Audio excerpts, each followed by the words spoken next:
காலம் தொடங்குவதற்கு முன்பே ஒளியும் இருளும் பிறந்தன.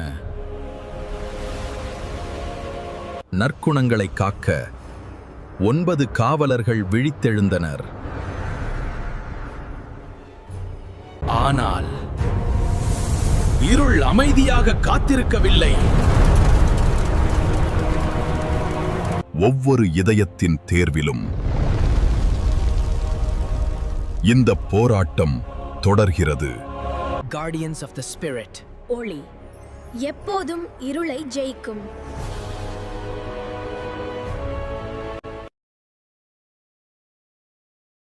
அன்பின் ஒளியால் மலர்ந்த பள்ளத்தாக்கில் வெறுப்பின் நிழல் மெதுவாக பரவத் தொடங்கியது. வெறுப்பு பரவிய இடமெல்லாம் அழகும் அமைதியும் மறையத் தொடங்கின. அப்போது அன்பின் காவலர் அகாபே ஒளியிலிருந்து எழுந்தார். அன்பு வெறுப்புடன் போராடவில்லை, தனது ஒளியால் அதை மாற்றியது. அன்பு வென்றது, ஒளி மீண்டும் பரவியது. ஒரு தூய இதயம் எப்போதும் இருளை விட வலிமையானது.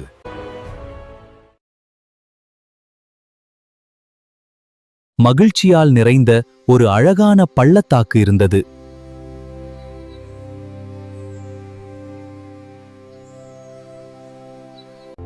ஆனால் துக்கத்தின் இருள் வந்தது. அதன் நிழல் மெதுவாக பள்ளத்தாக்கை மூடத் தொடங்கியது.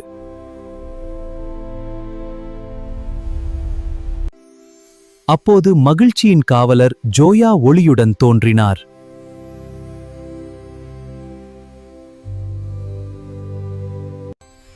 உண்மையான மகிழ்ச்சி துக்கத்தை அகற்றி நம்பிக்கையின் ஒளியை மீண்டும் பரப்பியது. மகிழ்ச்சி மீண்டும் மலர்ந்தது. தேவன் தரும் மகிழ்ச்சி எந்த துக்கத்தையும் விட வலிமையானது.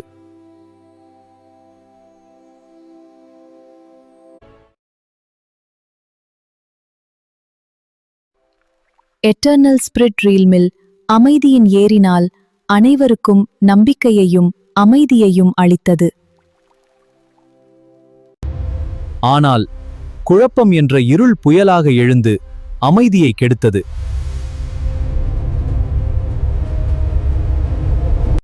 அந்த நேரத்தில் அமைதியின் காவலர் ஷாலோம் ஒளியுடன் தோன்றினார்.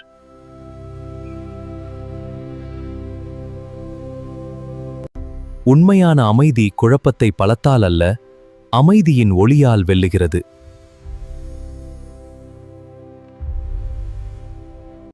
அமைதி மீண்டும் நிலைநிறுத்தப்பட்டது. தேவன் தரும் அமைதி எந்த குழப்பத்தையும் விட வலிமையானது.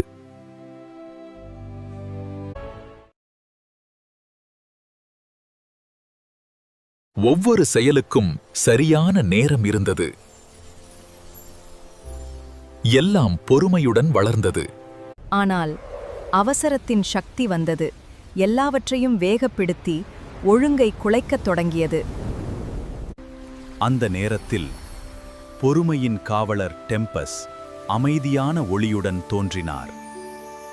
நீடிய பொறுமை அவசரத்தை நிறுத்தி சரியான நேரத்தின் அழகை மீண்டும் கொண்டு வந்தது. பொறுமை மீண்டும் வெற்றி பெற்றது. தேவன் தரும் நேரம் எப்போதும் சிறந்த நேரமே.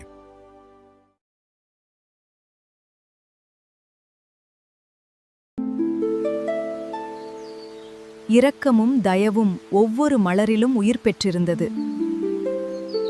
ஆனால் கொடுமையின் சக்தி வந்தது.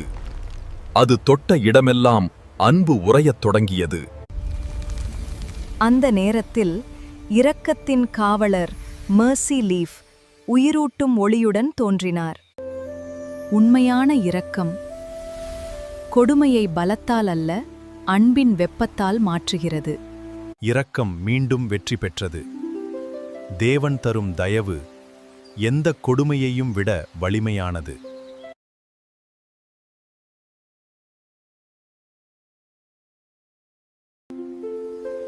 நன்மை நிறைந்த அந்த பள்ளத்தாக்கில் ஒவ்வொரு உயிரும் ஒளியால் வாழ்ந்தது.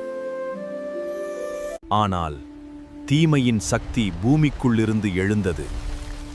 அது தொட்ட அனைத்தையும் இருளால் மூடத் தொடங்கியது. அந்த நேரத்தில் நன்மையின் காவலர் லூமன் ஒளியின் மகிமையோடு தோன்றினார். தீமை பலமாகத் தோன்றியது, ஆனால் நன்மையின் ஒளி அதைவிட வல்லமையானது. ஒளி வென்றபோது இருள் மறைந்தது. நன்மை மீண்டும் வெற்றி பெற்றது. இருள் எவ்வளவு பெரிதாயினும் ஒரு ஒளிக்கதிர் அதை வெல்ல போதுமானது.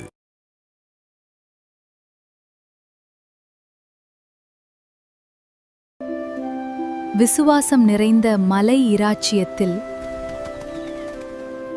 ஒளி ஒருபோதும் அணையவில்லை. ஆனால் சந்தேகத்தின் இருள் வந்தது. உண்மையை மறைத்து பயத்தை மட்டும் காட்டத் தொடங்கியது. அப்போது விசுவாசத்தின் காவலர் எழுந்தார். அவரது ஒளி சந்தேகத்தை நடுங்கச் செய்தது. சந்தேகம் 1000 பயங்களை உருவாக்கலாம், ஆனால் உண்மையான விசுவாசம் என்கிற ஒரே கர்ஜனையால் அனைத்தையும் உடைத்துவிடும். விசுவாசம் மீண்டும் வெற்றி பெற்றது. தேவனை நம்புகிற இதயத்தை எந்த சந்தேகமும் வெல்ல முடியாது.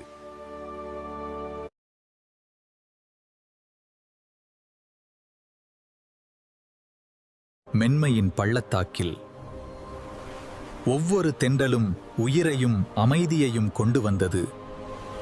ஆனால் கோபத்தின் நெருப்பு அனைத்தையும் அழிக்க எழுந்தது. அப்போது மென்மையின் காவலர் பிரீஸ் தென்றலின் ஒளியோடு தோன்றினார். கோபம் நெருப்பைப் போல எரியும், ஆனால் மென்மை புயலையும் அமைதியாக்கும். வல்லமையுடையது. மென்மை மீண்டும் வெற்றி பெற்றது. கோபம் அழிக்கலாம், ஆனால் மென்மை உயிரை மீட்டெடுக்கிறது.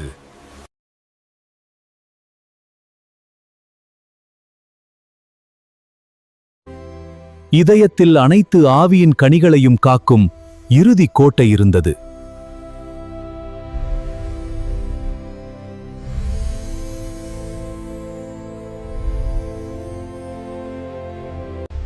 ஆனால் சோதனை வந்தது.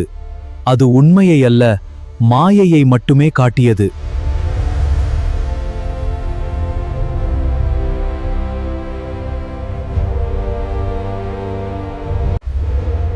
சோதனை பலரை சிறைபிடிக்கலாம், ஆனால் இன்னும் ஒரு ஒளி அணையவில்லை.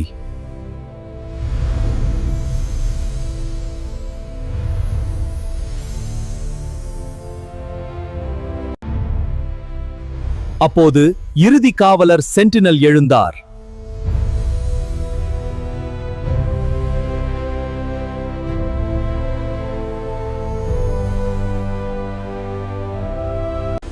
சோதனை எப்போதும் நேராக வராது, அது மாயையின் பாதையில் அழைத்துச் செல்லும்.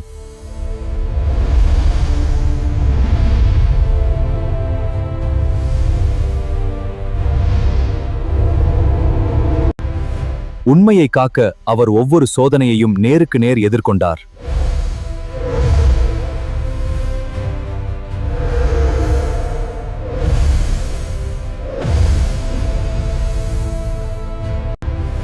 உண்மையை காக்க அவர் ஒவ்வொரு சோதனையையும் நேருக்கு நேர் எதிர்கொண்டார்.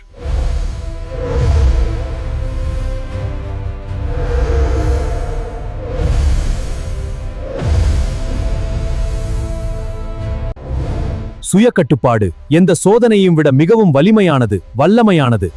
என் உறுதியை அழிக்க முடியாது. இந்த ஒளி உன்னை அழிக்கும்.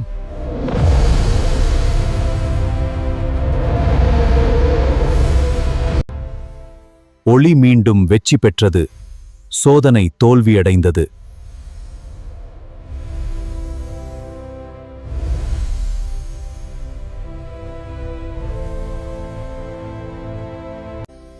ஆவியின் கனிகள் வாழும் இதயத்தில் இருள் ஒருபோதும் வெல்லாது. இதுவே தேவன் கொடுத்த நித்திய வாக்குறுதி.